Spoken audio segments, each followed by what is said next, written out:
Iga aeg tahab nagu oma kunstnikelt ja luuletajatelt, et nad oleksid selle aja nägu ja hääl, et neil oleks midagi uut, eriomast, selle põlvkonna ja selle aja moodi, aga mis on see meie uus ja eriomane?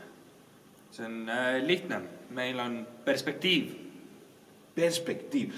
Perspektiiv on esimese kursuse kunstitudengid lähevad ülikooli ja neil on perspektiivi õpetus, siuke aine, nad käivad 2 korda nädalas perspektiiv. Nad arvavad, et neil on perspektiiv, aga meie perspektiiv on õige.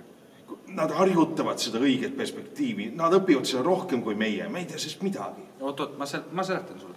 Vaata, meie, mina ja sina, meie oleme siin. Siin. Just. Ja nemad on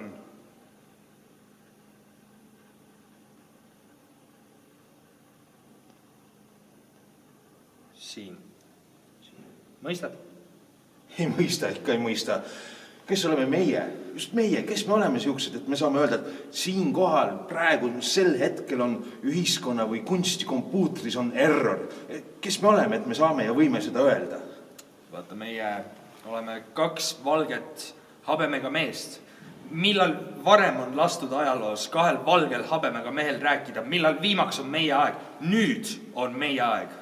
Ära unusta, valged, heteroseksuaalsed meest luuletajad pealegi. Just. Ja me oleme aastatuhanded vaevelnud matriarhaadi all, meie suud on suletud ja nüüd me tuleme kapist välja ja me räägime teile, mis meis on pakitsenud. Me räägime 30. mai õhtul kell 9. Rockstar siis.